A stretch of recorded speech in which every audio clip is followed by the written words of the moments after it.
Hadirin, jika pada segmen sebelumnya pertanyaan dibuat oleh tim panelis, maka di segmen ini dan segmen selanjutnya pertanyaan murni dari para calon presiden. Jawaban pertanyaan akan ditanggapi oleh capres penanya untuk kemudian direspon kembali oleh calon presiden yang menjawab.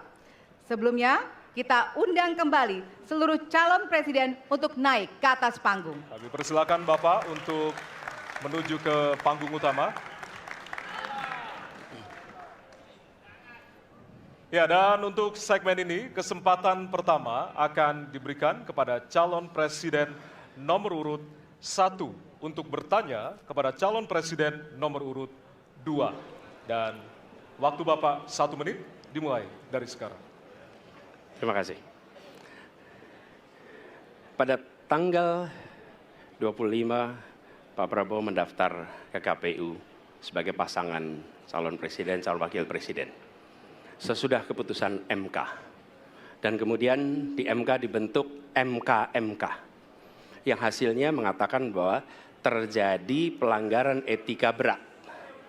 Yang menyebabkan keputusan yang dibuat oleh MK secara etika bermasalah. Kemudian Bapak punya waktu sampai dengan tanggal 13 November. Karena di situ adalah waktu terakhir untuk mengambil keputusan bila ada perubahan. Sesudah Bapak mendengar bahwa ternyata pencalonan persyaratannya bermasalah secara etika, pertanyaan saya, apa perasaan Bapak ketika mendengar bahwa ada pelanggaran etika di situ? Baik, waktunya habis. Kami berikan kesempatan kepada calon presiden nomor urut 2 untuk menjawab selama 2 menit. Waktunya dimulai dari sekarang. Jadi Mas Anies ya memang suatu perkembangan politik itu ada beberapa segi perspektif ya. Jadi tim saya, para pakar hukum yang mendampingi saya menyampaikan bahwa dari segi hukum tidak ada masalah. Masalah yang dianggap pelanggaran etika sudah diambil tindakan dan keputusan ya waktu itu oleh pihak yang diberi wewenang. Kemudian sudah ada tindakan, dan tindakan pun itu masih diperdebatkan karena yang bersangkutan masih memproses. Tetapi intinya adalah bahwa keputusan itu final dan tidak dapat dirubah. Ya, saya laksanakan ya. Dan kita ini bukan anak kecil, Mas Anies ya. Anda juga paham ya. Sudahlah ya. Sekarang begini, intinya rakyat yang putuskan, rakyat yang menilai. Kalau rakyat tidak suka Prabowo dan Gibran, nggak usah pilih kami, saudara-saudara sekalian. Dan saya tidak takut tidak punya jabatan, Mas Anies. Sorry ya. Sorry ya.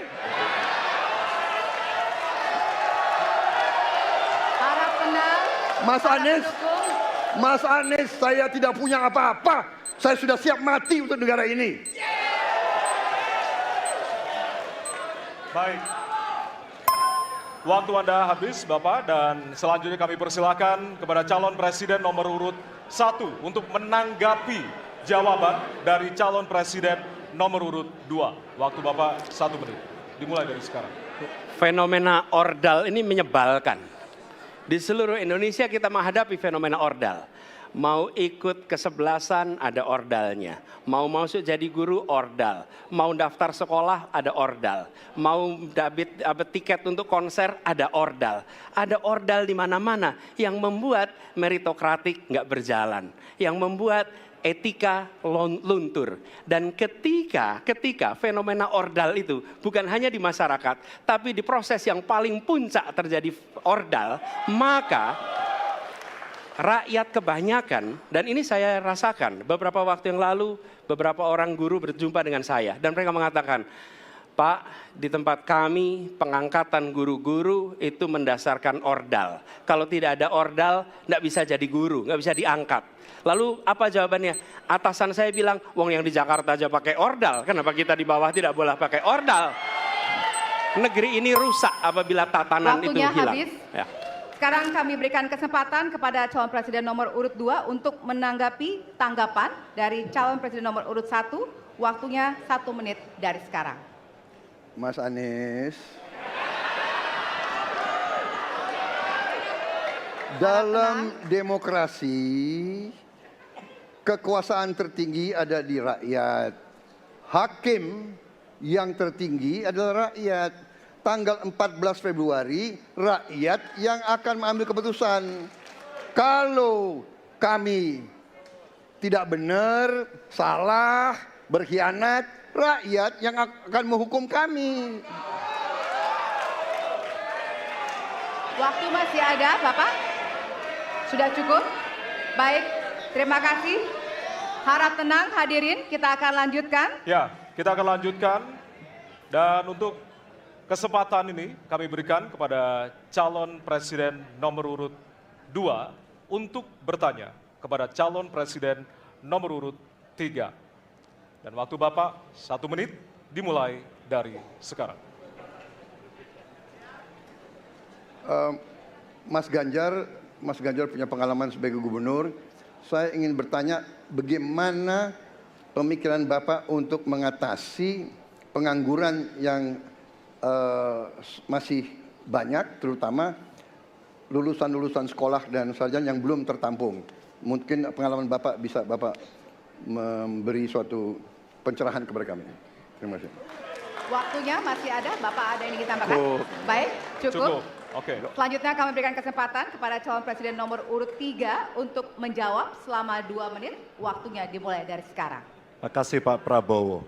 Isu ini sangat kontekstual dan saya kira dari pertanyaan masyarakat begitu sulitnya mendapatkan pekerjaan. Ada beberapa poin Pak. Yang pertama adalah membuka ruang investasi yang cukup besar dengan cara memastikan penegakan hukumnya bisa berjalan baik, kepastian hukumnya berjalan dengan baik, transparan, akuntabel, mudah, murah, cepat dalam sebuah layanan.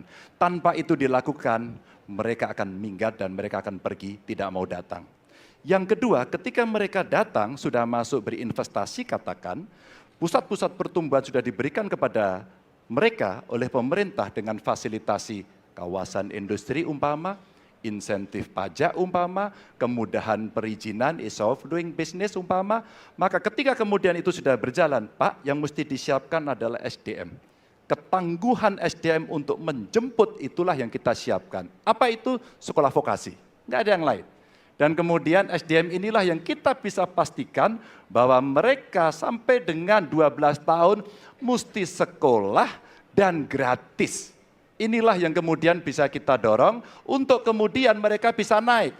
Ada juga tindakan afirmasi sekaligus untuk menurunkan kemiskinan adalah setiap satu keluarga miskin kita kasih kesempatan satu anaknya sampai ke perguruan tinggi. Karena itulah yang akan membongkar dan kemudian memberikan ruang pekerjaan yang jauh lebih banyak kepada mereka. Maka peran-peran inilah yang mesti kita dorong.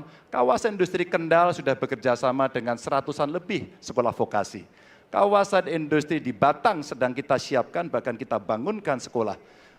Kerjasama antara pusat, provinsi, kabupaten menjadi begitu penting untuk memfasilitasi itu dan kemudian tugas kita mensosialisasikan untuk mereka bisa terlibat di dalamnya. Baik. Ya, waktu Anda habis Bapak dan kami persilakan kepada calon presiden nomor urut 2 untuk menanggapi jawaban dari calon presiden nomor urut 3. Waktu Bapak 1 menit. Saya senang mendengar jawaban itu. Berarti Bapak bisa mengakui prestasi pemerintah Jokowi dalam mengembangkan KEK semua, mendorong hilirisasi, menciptakan lapangan kerja, mengundang investor-investor ke Jawa Tengah untuk menciptakan pertumbuhan ekonomi yang bermutu dan berkelanjutan. Terima kasih. Ya. Waktunya masih ada, Bapak? Cukup. Cukup. Baik, selanjutnya kita berikan kesempatan kepada calon presiden nomor urut 3 untuk menanggapi tanggapan dari calon presiden nomor urut 2. Waktunya 1 menit dari sekarang. Pak Prabowo, terima kasih. Ketika kami merancang kawasan-kawasan industri dan bagaimana percepatan itu kita lakukan, kami duduk dengan para menteri, bahkan kami duduk dengan presiden.